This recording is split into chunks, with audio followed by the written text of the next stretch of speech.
Alien orphans hung empty stockings, then woke to find them overflowing. Before we dive into this story, drop a quick hi in the comments and tell me where you're watching from. It really helps support the channel. The Sanctuary of Lost Souls orbited a dying red star in the outer fringe, a place where the unwanted children of a dozen species waited for families that would never come. Inside its cold metal halls, 73 young beings huddled together against the loneliness that no heating system could warm. The human shuttle landed on a routine supply run 3 weeks before December 25th, Earth Standard Calendar. Nobody expected anything remarkable. Certainly not the orphanage director, a tall insectoid Mantarian named Klikesh, who greeted the delivery crew with the same tired resignation he showed everyone.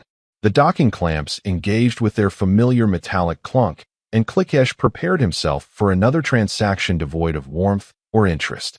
Suppliers came and went.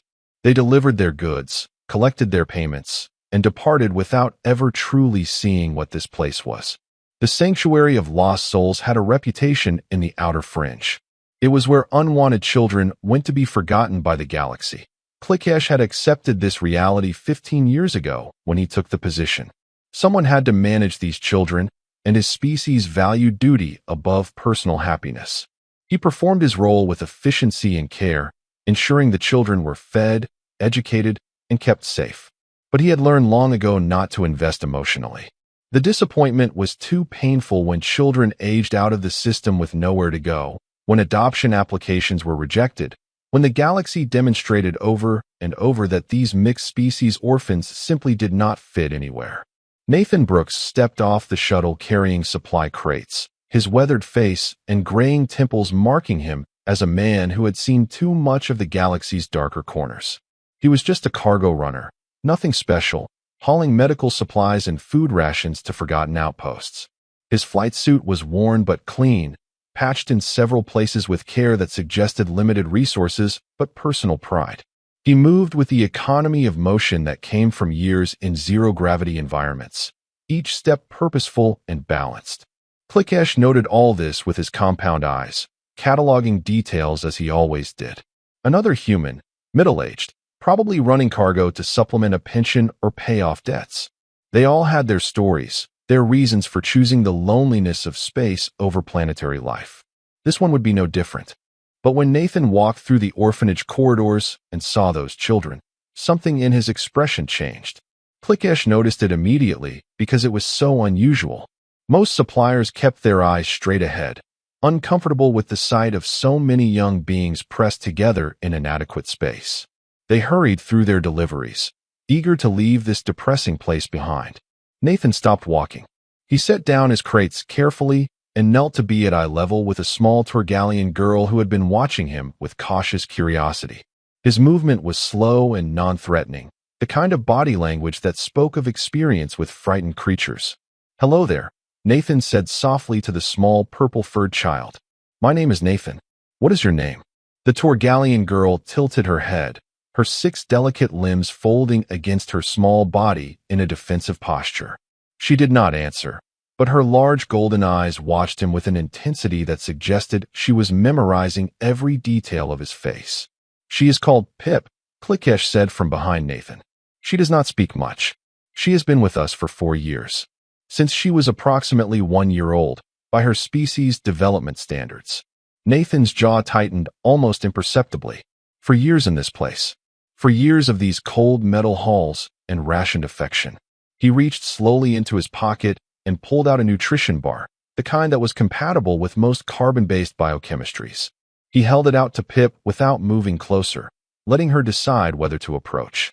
Pip looked at the bar, then at Nathan, then at Klikesh. The director clicked his mandibles in what might have been approval. "It is safe, Pip. You may take it if you wish." The little girl crept forward on her 6 limbs, moving with the peculiar grace of her species. She snatched the bar quickly and retreated, but she did not run away entirely. She sat just beyond arm's reach and carefully unwrapped the bar, watching Nathan the entire time. "Thank you," she whispered. Her voice was small and uncertain, like she was not sure whether speaking to adults was allowed or would be punished. "You are very welcome, Pip," Nathan said. He remained kneeling, making no move to stand or approach. I hope we can be friends. Pip took a small bite of the nutrition bar, and her ears perked up slightly. It was a good flavor, apparently. She took another bite, more confident this time. Other children had begun to notice the stranger. They emerged from doorways and corners, drawn by curiosity but held back by caution. Nathan saw them all with a clarity that made his chest ache. There was little Pip, a Torgallion with soft purple fur and 6 delicate limbs, no older than 5 in human years.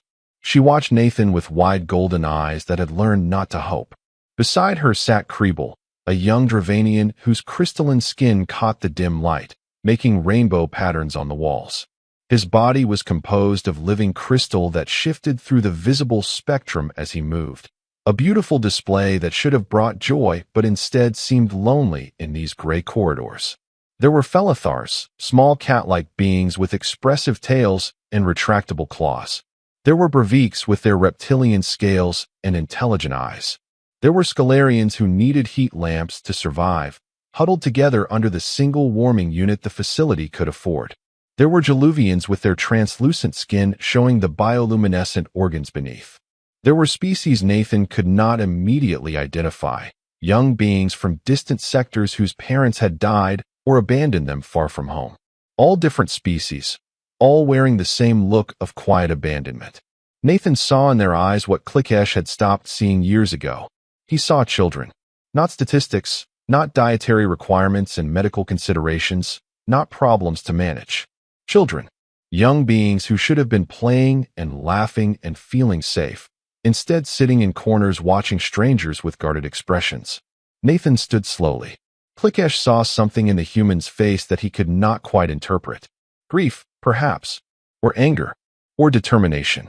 Whatever it was, it burned with an intensity that made the director uncomfortable. How many? Nathan asked quietly. 73 currently in residence, Klikesh answered. Ages ranging from 6 months to 17 years by various species standards. We have capacity for 80. We receive new intakes at irregular intervals as situations arise. Ships found drifting with orphaned crew, planets experiencing disasters, families unable to care for offspring due to economic or medical circumstances. Nathan's hands clenched and unclenched at his sides. 73 children. 73 young beings growing up in this sterile facility with its flickering lights and recycled air and walls that echoed with loneliness. He looked around at the common room they stood in, noting the worn furniture, the educational displays that were a decade out of date, the toys that were cheap plastic rather than the interactive learning aids he knew existed. This was not neglect, not exactly. This was what happened when the galaxy's systems were stretched too thin, when budgets prioritized other things, when children without families became invisible to those who made decisions about resource allocation. Nathan finished his delivery and left. Klikesh thought that was the end of it. The galaxy was full of people who felt momentarily sorry for orphans, but did nothing about it. He had seen that expression before, that moment of shocked compassion when someone truly saw these children for the first time. But that expression always faded. People returned to their comfortable lives. The orphans remained. Klikesh underestimated Nathan Brooks. 3 days later, Nathan returned. He was not scheduled for another supply run. The station's docking control questioned his authorization, confused by his request to land at the orphanage facility.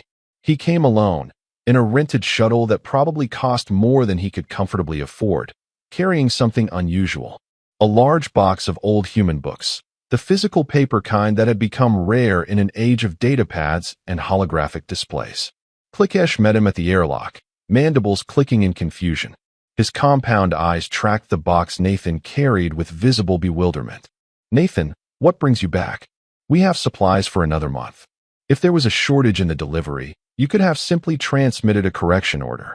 There was no need for a personal return. Nathan set down his box with care, as though it contained something precious rather than outdated technology. The books inside were worn, their covers showing the marks of many readings. Some had cracked spines, others had pages dog-eared by countless hands. These were not valuable collector's items. These were books that had been loved. I wanted to read to the kids, Nathan said simply. If that is okay. Klikesh's compound eyes studied the human for a long moment. In the 15 years he had run this facility, no one had ever asked to spend time with the children just because. Volunteers came occasionally, court-ordered community service hours to be logged and forgotten. University students gathering data for sociology papers about cross-species child development. Government inspectors checking boxes on compliance forms. But no one came simply to spend time with children who were not their own, who shared no biological connection, who offered no social benefit or professional advancement. Of course, Klikesh said slowly. They would like that, I think. He led Nathan to the common room, where the afternoon education session had just concluded. The children were in their free period, a generous term for unstructured time when they were expected to quietly entertain themselves with the limited resources available.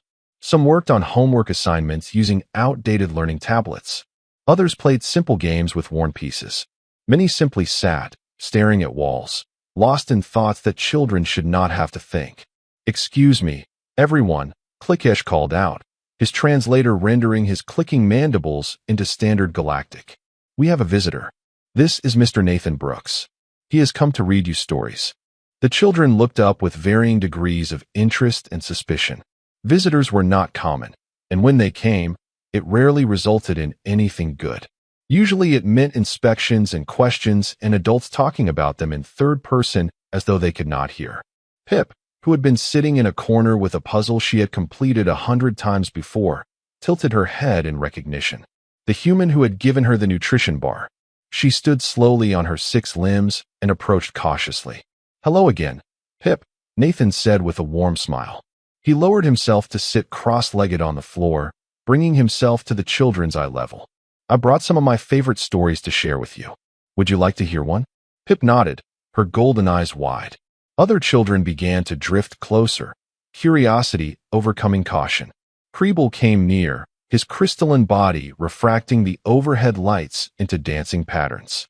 A young Felithar named Whisker padded forward on silent paws, her tail twitching with interest. More followed, drawn by the novelty of an adult who sat on the floor with them rather than looming above. Nathan opened the first book, a collection of human fairy tales. The cover was faded, the edges worn soft from handling. He ran his fingers over it with obvious affection before opening to a story he had marked with a frayed ribbon. "This story is called Jack and the Beanstalk," Nathan began.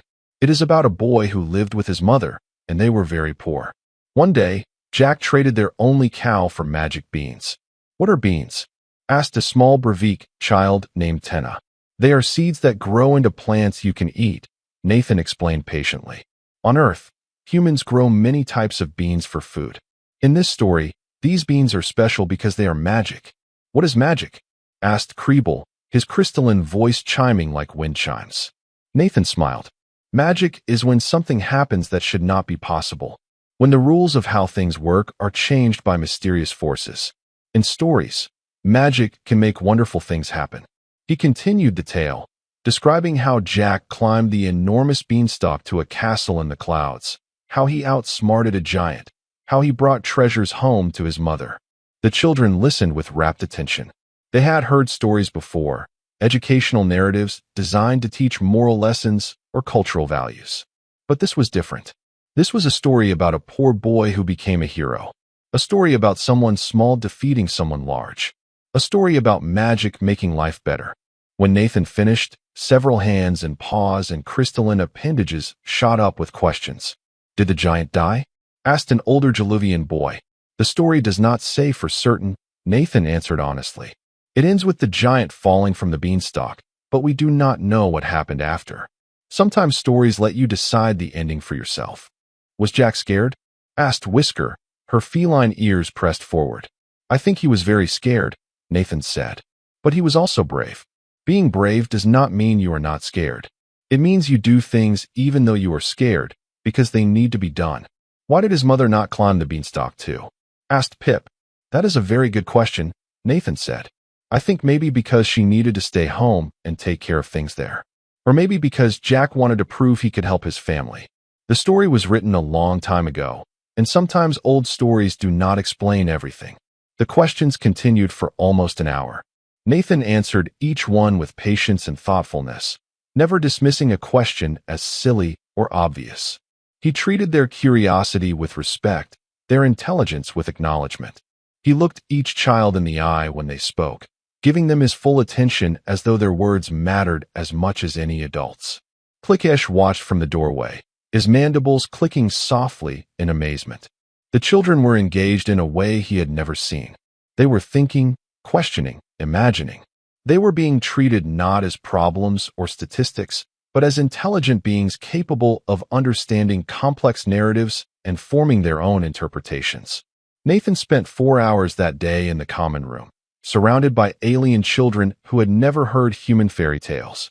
He read them stories about dragons and knights, about talking animals and magical forests, about orphans who became heroes and discovered they had special destinies. His voice was warm and patient, modulating for different characters, building suspense at exciting moments, softening for tender scenes. He did not seem bothered when Pip climbed into his lap halfway through Cinderella, seeking the physical comfort that the orphanage staff were too busy to provide regularly. He simply adjusted his position to make her more comfortable and continued reading. When Kriebel's crystalline fingers touched the pictures with wonder, smudging them slightly, Nathan did not scold him, but instead tilted the book so the light would catch on the illustrations more beautifully. When it was time for the evening meal, Nathan helped serve the children their rations. He learned which species needed which dietary supplements, asking questions about their nutritional requirements with genuine interest. He noticed that Tenna's portions seemed small and quietly mentioned to Klikesh that Breivik juveniles typically needed more protein for proper scale development. He was right. Klikesh had been rationing to stretch the budget, but he made a note to adjust Tenna's allocations. As Nathan prepared to leave, promising to return, the children clustered around him with a desperation that broke his heart. "Please come back," Pip said, her small paws gripping his sleeve. "Please." "I will," Nathan promised. "I will come back in 2 days. I promise." The children did not believe him. Adults always promised. But promises meant nothing when you were an orphan. People left and did not return. That was simply how the galaxy worked. But Nathan returned 2 days later, exactly as he said he would. And 2 days after that. And again, each visit, he brought more books, more stories, more of himself. He learned their names, all 73 of them, learning to pronounce the clicking consonants of Mantarian names, the harmonic vowels of Jaluvian appellations, the guttural syllables of Breivik designations. He carried a small notebook where he wrote down each child's name, their species, their preferences, their fears, their dreams. Within a week, he knew that Pip loved stories about flying because she dreamed of piloting spacecraft someday. He knew that Kriebel was fascinated by light and color and spent hours watching the way his body refracted the overhead illumination.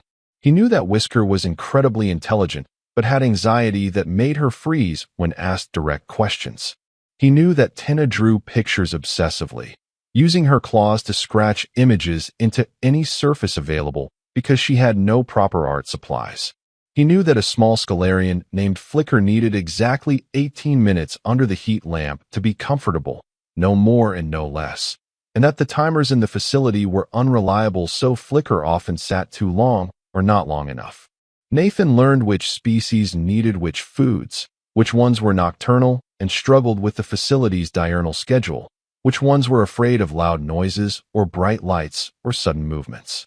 He brought a young Felithar named Whisker special treats because her species needed higher protein than the standard rations provided. He brought soft blankets for the cold-blooded Scalarians who huddled together at night, never quite warm enough under the single heating unit. He noticed things the staff had stopped seeing. He noticed that the ventilation system in the south wing made a whistling sound that disturbed the sensitive hearing of the Felithar children. He noticed that the lighting spectrum was optimized for human vision but caused discomfort for species with different optical ranges. He noticed that the meal times were scheduled for administrative convenience rather than the biological needs of the diverse species. Nathan could not fix these systemic problems. He was just a cargo runner with limited resources. But he could bring Whisker earplugs rated for Felithar hearing sensitivity. He could bring colored filters to place over lights in certain areas. He could bring nutritional supplements to help children whose biological rhythms were disrupted by eating at wrong times for their species. More importantly, he could be present. He could show up reliably and consistently until the children started to believe that maybe this adult was different. Maybe this promise keeper would not disappear like all the others. Klikesh watched this transformation with growing confusion that slowly metamorphosed into something like awe.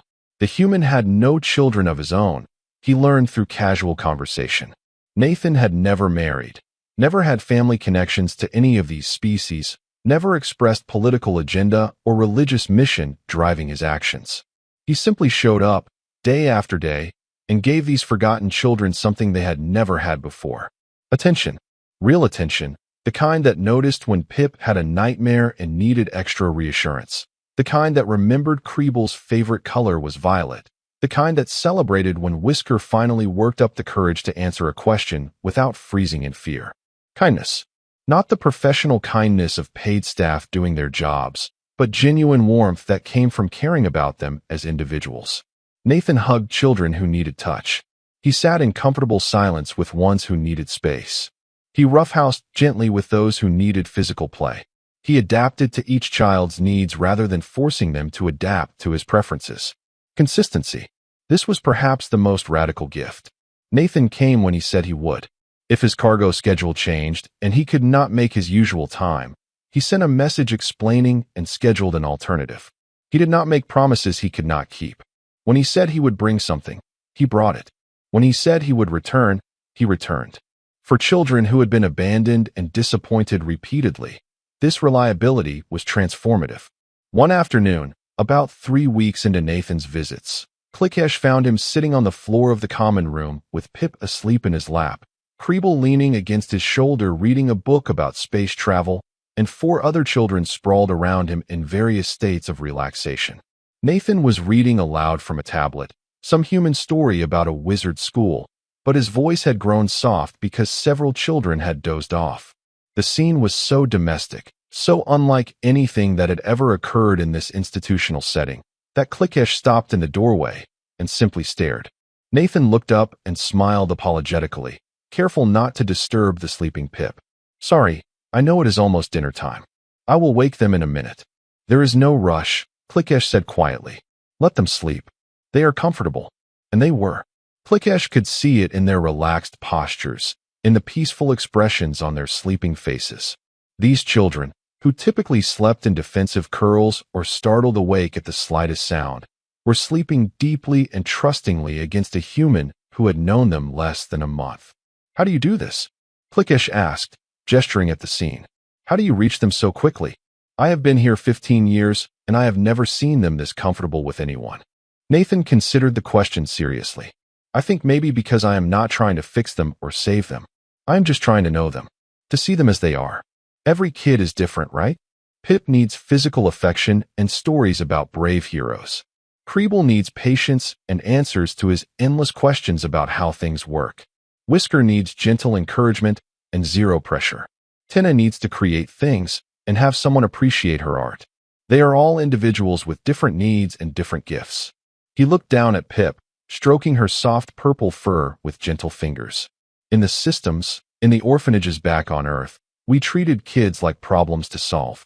We had standardized procedures and one-size-fits-all approaches. It did not work. It never works.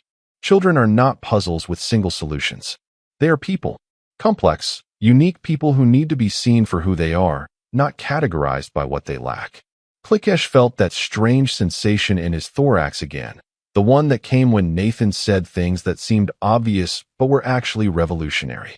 The Mantarian director had been trained in childhood development, had studied multi-species care protocols, had attended conferences, and completed certifications.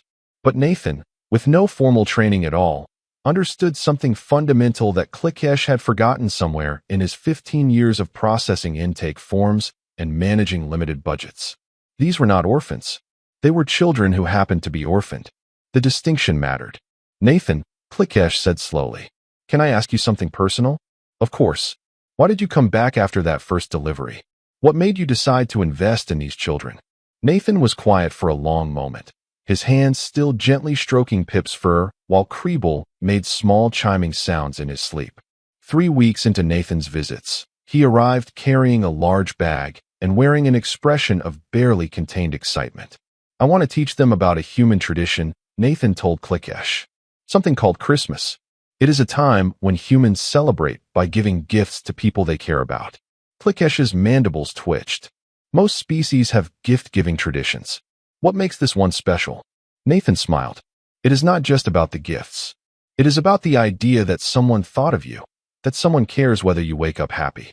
For these kids, who have never had that, I thought maybe we could give them one day where they feel like someone in this huge, cold galaxy actually loves them. Klikesh felt something strange happening in his thorax. His species didn't cry, but if they could, he might have. Instead, he simply nodded. What do you need? Nathan spent the next week teaching the children about Christmas. He explained about the human named Santa Claus, a figure of generosity who brought gifts to children. He told them about decorating trees and singing songs and hanging stockings by the fireplace. But Director Klikesh, we do not have a fireplace, little Pip said, her ears drooping. That is okay, Nathan assured her. We will hang them anywhere. The magic still works. What is a stocking? Asked Kriebel, tilting his crystalline head. Nathan showed them pictures from his datapad. It is like a large sock. You hang it up on Christmas Eve, and in the morning, it is filled with small gifts and treats. But we do not have stockings, said an older child, a Breivik girl named Tenna whose scales were dull from malnutrition. Nathan's smile was gentle. We will make them. Together. That is part of the tradition too. He brought fabric and thread, needles and scissors. For 3 days, the orphanage's common room became a workshop. Nathan taught them to cut and sew, helping tiny fingers and claws and crystalline appendages create stockings in every color and shape. Some were beautiful, carefully stitched by the older children. Some were chaotic patchworks held together by determination and too much glue. Every single one was precious. Pip's stocking was purple with silver stars. Kriebel made his transparent so the light could shine through. Whiskers had fish patterns because she thought they were funny. Tenna's was green and gold, the colors of her homeworld that she barely remembered. On December 24th, Earth Standard, Nathan helped all 73 children hang their stockings throughout the common room. They dangled from pipes and railings, from door frames and light fixtures, a chaotic rainbow of hope and handmade dreams. The children went to bed that night with an unfamiliar feeling. Excitement. For the first time in their lives, they had something to look forward to. Nathan stayed behind with Klikesh in the director's office. I have a confession, Nathan said. I cannot afford to fill all these stockings. I spent everything I had on the fabric and supplies. I thought I could work something out, but cargo running does not pay well. I am sorry. I promised them magic and I am going to disappoint them. Klikesh was quiet for a long moment. Then he said something he had never said in 15 years of running this facility. Let me make some calls. What Klikesh discovered in the next few hours restored his faith in a galaxy he had thought had forgotten these children. He called the medical supply company that donated expired medications. They committed to sending toys. He called the food service that provided rations at cost. They pledged treats and candies. He called the maintenance contractors, the fuel suppliers, the waste management company. Every single one had worked with the orphanage. Every single one had met Nathan during his deliveries. Every single one had seen how he treated their invoices and cargo with respect and kindness. A human who thanks the delivery dock workers, the medical supply CEO told Klikesh. A human who remembers our names and asks about our families. Of course we will help. Tell us what you need. The response was overwhelming. Within hours, Klikesh's office was flooded with commitments. A toy manufacturer promised a shipment. A book publisher offered volumes. A clothing company pledged warm garments in every size and species configuration. A candy maker, a Jaluvian who had met Nathan once at a trade station, personally flew in with containers of sweets compatible with every known biochemistry. But the most remarkable message came from an unexpected source. The message was from the crew of the cargo freighter Stellar Wanderer. Klikesh didn't recognize the name until he opened the file. It was Nathan's colleagues, other cargo runners who worked the outer fringe routes. Director Klikesh, the message began. We are the cargo community of Sector 7. We heard what Nathan is doing for your kids. That stubborn fool has been working double shifts and skipping meals to buy those children books and blankets. He did not tell anyone because that is who he is. But we notice, and we want to help. The message included a manifest. Dozens of cargo runners had pooled their resources. They sent games and toys, books and clothes, treats and treasures from 100 worlds. But more than that, they sent something unprecedented. They sent gifts personalized for each child. For Pip, who loved stories about flying, there was a mobile of spacecraft models. For Kriebel, who was fascinated by light, there was a prism kit. For Whisker, there were puzzle games. For Tina, there were art supplies because someone had noted she always drew pictures in the dirt with her claws. How did they know? Klikesh asked Nathan when he showed him the manifest. Nathan's eyes were wet. I may have mentioned them. In messages, I did not ask for anything. I just talked about the kids. They are all interesting, you know. They have personalities and dreams, and I thought maybe if people just knew about them. Klikesh understood then. Nathan had done what no government program, no charity organization, no official initiative had accomplished. He made these forgotten children real to people who had never met them. He shared their stories, their quirks, their hopes. And in doing so, he had awakened something in other humans, this strange instinct to care about small beings they would never see. The supplies arrived at 2300 hours, station time. Nathan and Klikesh worked through the night, filling stockings with care and precision. Each gift was chosen for each child. Each stocking became heavy with treasures and love. As they worked, Klikesh asked the question that had bothered him since Nathan first returned to read stories. Why did you come back, Nathan? The truth. Nathan was quiet, carefully placing a small stuffed animal into Pip's stocking. When I was 8, my parents died in a mining accident. I went into the system, bounced around homes for 10 years. Nobody wanted a grieving kid who had nightmares and trust issues. I aged out at 18 with nothing but anger and loneliness. He looked up at Klikesh. I became a cargo runner because I wanted to be alone. I wanted to be in space where nobody could disappoint me or leave me. And then I walked in here and saw Pip looking at me with those eyes. And I knew that look. I have seen it in the mirror my whole childhood. And I thought, maybe I cannot fix my past, but I can make sure these kids have one good memory. One day where they know someone cared. Klikesh's mandibles clicked softly. You have given them much more than one day, Nathan. They finished at 0500 hours. 73 stockings hung throughout the common room, each one bulging with gifts and treats, each one a testament to what happens when one person decides that forgotten children matter. Nathan and Klikesh retreated to the director's office.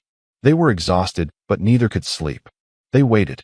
At 0630, they heard the first gasp, then another, then a sound that had never echoed through the sanctuary of lost souls in 15 years of operation.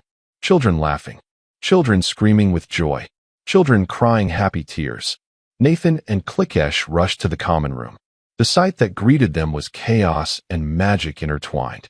Pip was hugging her stocking, her 6 limbs wrapped around it while she sobbed and laughed simultaneously.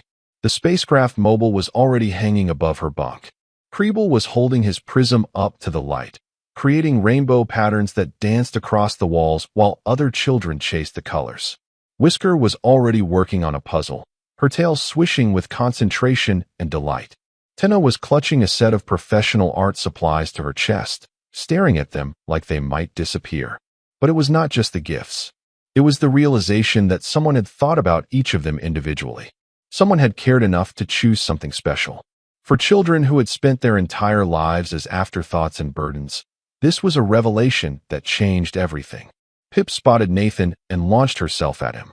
Her small purple body crashed into his chest, and she buried her face in his shirt. You did this, she said, her voice muffled. You made magic real. Other children swarmed him, not demanding more, not asking for anything, just wanting to be near the human who had seen them as worth loving. Nathan sat down on the floor and let them pile on, this mountain of different species and sizes, all of them laughing and crying and showing him their treasures. Klikesh watched from the doorway. In his 15 years, he had processed hundreds of children. He had done his job with efficiency and care, but always with the understanding that these were temporary charges, statistics in a system that didn't work. He had never let himself see them as Nathan did, as individuals worthy of joy. He had been wrong. Over the following weeks, something remarkable happened at the Sanctuary of Lost Souls. Other humans heard about Nathan's Christmas project. They started visiting. They brought more supplies, more time, more attention. But more importantly, they started asking about adoption. A human couple arrived in January, looking for a child to love. ClickS showed them the files, the statistics, the medical histories. They ignored all of it and asked to meet the children. They met Pip and fell completely in love with her enthusiasm and her six-limbed hugs. They started the adoption process that day. In February, a human teacher came looking for a child who loved learning. She met Kriebel and was fascinated by his questions about light and physics. She adopted him 3 months later. In March, a human artist couple adopted Tina after seeing her drawings and recognizing a talent that needed nurturing. By June, 41 of the 73 children had been adopted by human families. Not all of them, but enough to start a trend. Other species noticed. If humans valued these children, perhaps they had value. Adoption applications began arriving from Torgalian families, from Dravanian clans, from Breivik communes. The sanctuary of lost souls became something it had never been. A temporary stop instead of a permanent prison. A place where children waited weeks or months instead of years. A place with hope. ClickS stood in his office 1 year after that first Christmas, looking at his records. Of the original 73 children, only 8 remained. And all 8 had pending adoption applications being processed. Nathan visited weekly now. He had become an unofficial volunteer, teaching the new arrivals about human culture and other traditions. But more than that, he had become living proof that one person could make a difference. Director ClickS, Nathan said one day while they watched the current group of children play in the common room. I have been thinking about expanding this. There are other orphanages in the outer fringe. What if we taught them about Christmas too? ClickS's mandibles clicked in what might have been a smile. What if we taught them about more than Christmas? What if we taught them what you taught me? That these children are not problems to manage, but people to love. Nathan nodded slowly. We would need funding, organization, a whole network. ClickS pulled up a file on his data screen. I have been contacted by 12 different human charitable organizations. They want to help. They see what happened here, and they want to replicate it. They are calling it the Christmas Stocking Initiative. What does that mean? It means, ClickS said, that you started something bigger than one orphanage. It means that humans have decided that alien orphans matter. And when humans decide something matters, the galaxy pays attention. The Christmas Stocking Initiative became a galaxy-wide program within 2 years. Human volunteers visited orphanages across known space, teaching children about traditions of gift-giving and love. But more importantly, they stayed. They advocated for adoption. They demanded better funding and conditions. They made noise until governments and organizations that had ignored these children for generations were forced to pay attention. The Galactic Council, that august body that governed interspecies relations, held an emergency session about the phenomenon. The counselor from the Torgalian Collective stood before the assembly with a strange request. We move to grant humanity a seat on this council, she said. Not for their military might or economic power, but for something more important. They have reminded us what we forgot. They have shown us that the measure of a civilization is not in its technology or territory, but in how it treats its most vulnerable members. The motion passed with unprecedented unanimity. Humanity, a relative newcomer to the galactic stage, earned a council seat not through conquest or commerce, but through compassion. Nathan Brooks was invited to address the council at the ceremony. He stood before representatives of 47 species and spoke with his usual quiet sincerity. I am not special, he told them. I am just a cargo runner who saw children who needed love. What I did, anyone could do. The question is not whether we have the ability to help, but whether we have the willingness to see those who need help. He paused, looking around at the assembled dignitaries. Every species here has orphans. Every species has children who fall through the cracks of your systems. The humans did not fix this problem because we are better than you. We fixed it because one human refused to look away, and then another, and then another. That is all it takes. People who refuse to accept that suffering is inevitable. The council chamber was silent. Then the Torgalian counselor began a slow clicking applause that her species used to show respect. Other species joined with their own expressions of approval. The human who had started this revolution with fabric and thread and stubbornness had just redefined what power meant in the galactic community. 5 years after that first Christmas, Nathan returned to the sanctuary of lost souls. It looked different now. The halls were brighter, painted in cheerful colors. The common room had proper furniture and toys scattered everywhere. But most notably, it was almost empty. Only 3 children currently resided there, and all 3 had families coming to get them within the month. Klikesh met Nathan at the airlock, as always. But now the old director moved slower, his mandibles showing the wear of age and long service. "Nathan, my friend," Klikesh said warmly. "Come to check on us?" Nathan smiled. "I came to tell you something. I am retiring from cargo running." Klikesh's compound eyes focused sharply. "Why?" Nathan pulled out a data pad. "Because I have been offered a position. Director of the Christmas Stocking Initiative, Galactic Operations. It is a real job with a real salary and actual benefits. They want me to coordinate the volunteer network across all orphanages in known space." "That is wonderful, Nathan. You deserve it. There is more." Nathan's smile widened. "I am adopting." Klikesh went very still. "Who?" "There is a little Felithar girl at the sanctuary on Kilos 3. She is 6 years old, and she loves books, and she has been waiting 3 years for a family. Her name is Whisper. I met her last month, and she asked me if I knew any stories about dragons. I told her I knew dozens. She asked if I would come back and tell her. I said yes, and I have been going back every week since." Nathan's eyes were suspiciously bright. "She asked me last week if I was going to leave like everyone else does. I told her no. I was going to stay forever if she wanted. She asked what I meant. I told her I wanted to be her father. She said yes before I finished the sentence." Klikesh felt that strange sensation in his thorax again, the one he always felt around Nathan. His species could not cry, but his voice was thick when he spoke. "You are going to be a father." "I am terrified," Nathan admitted. "I have no idea what I am doing. I never had a good example. But I figure I cannot do worse than nobody.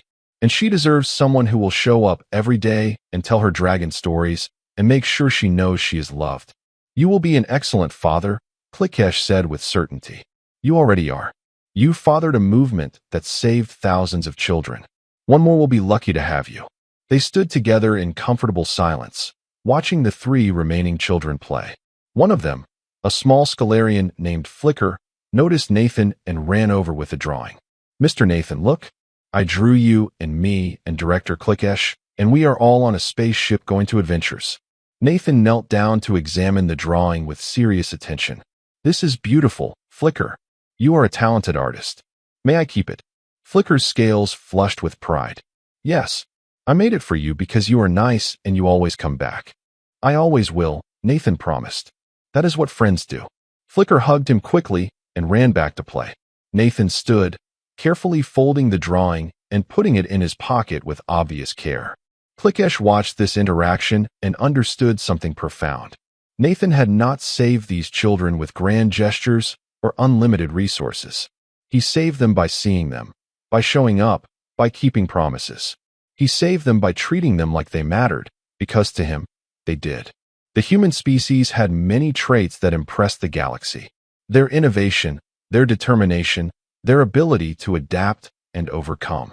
But perhaps their most powerful trait was this: their capacity to love indiscriminately. To look at a small alien child from a species they had just met and think, "You matter to me." That was the real magic Nathan brought to the sanctuary of lost souls. Not Christmas, not stockings, not gifts. The magic was the idea that everyone deserves to be seen, to be valued, to wake up knowing someone cares whether they are happy. 10 years after that first Christmas, the sanctuary of lost souls officially closed. Not because of tragedy or funding cuts, but because there were no more children who needed it. The adoption rate had reached 100% efficiency. Children who entered the system were matched with families within weeks. Klikesh retired to a quiet colony world where he wrote a book about his experiences. It became required reading in social services programs across the galaxy. The final chapter was titled "The Human Who Taught Us to See." Nathan Brooks spent 20 years as director of the Christmas Stocking Initiative before retiring to focus on raising Whisper and, eventually, 3 more children he adopted along the way. His family was a chaos of species and needs and love that confused census takers, but delighted everyone who met them. The tradition of Christmas stockings spread beyond orphanages. Families across the galaxy adopted the practice, hanging stockings for their children regardless of species or planet.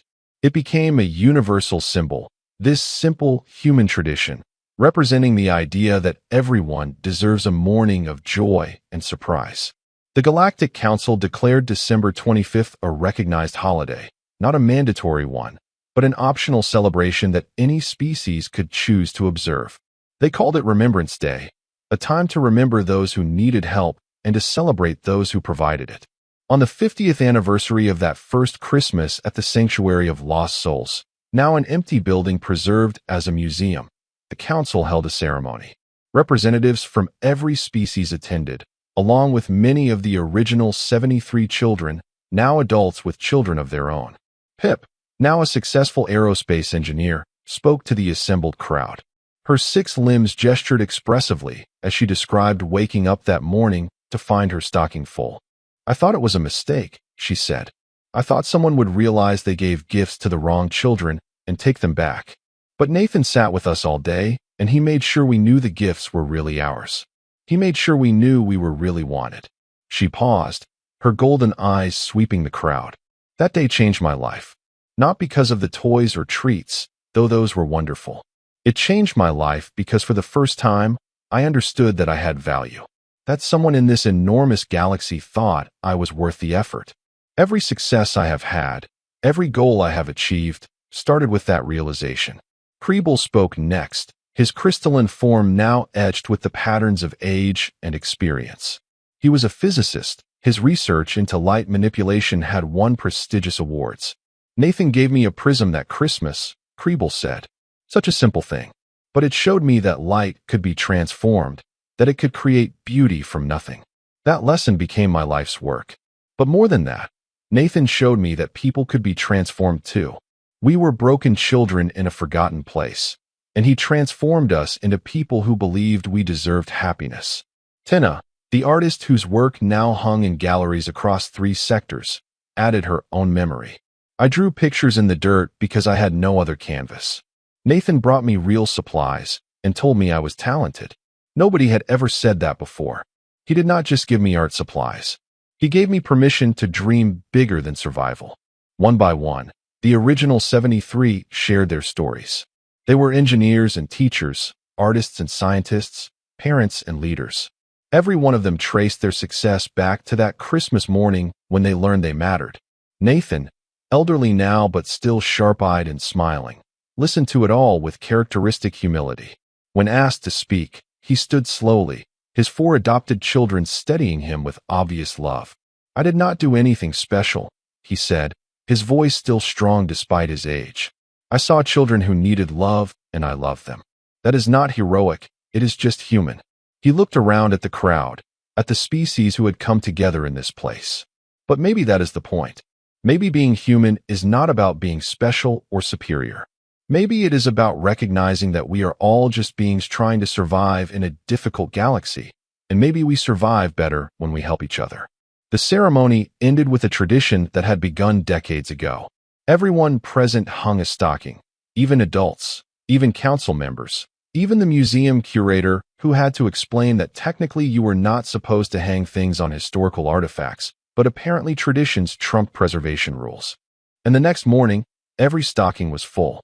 Not with expensive gifts or rare treasures, but with simple things. Candy and small toys, handwritten notes and homemade crafts. The galaxy species had learned Nathan's lesson well. The value was not in the cost, but in the thought, in the act of caring enough to fill a stocking for someone else. Whisper, Nathan's first adopted daughter, now a mother herself, stood with her father in the museum. Her daughter, a small Felithar kit named Hope, clutched a stocking that Whisper had made for her.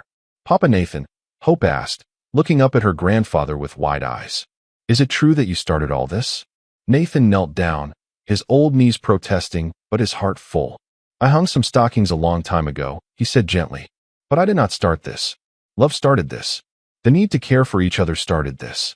I just reminded people that it existed." Hope considered this with a child's seriousness. Then she hugged him fiercely. "I am glad you remembered. Because now I have a mama and a papa and a grandpa and cousins and friends, and everyone hangs stockings and nobody is alone." Nathan hugged her back, this small alien child who called him Grandpa, and he thought about those 73 children who had hung empty stockings with fragile hope 50 years ago.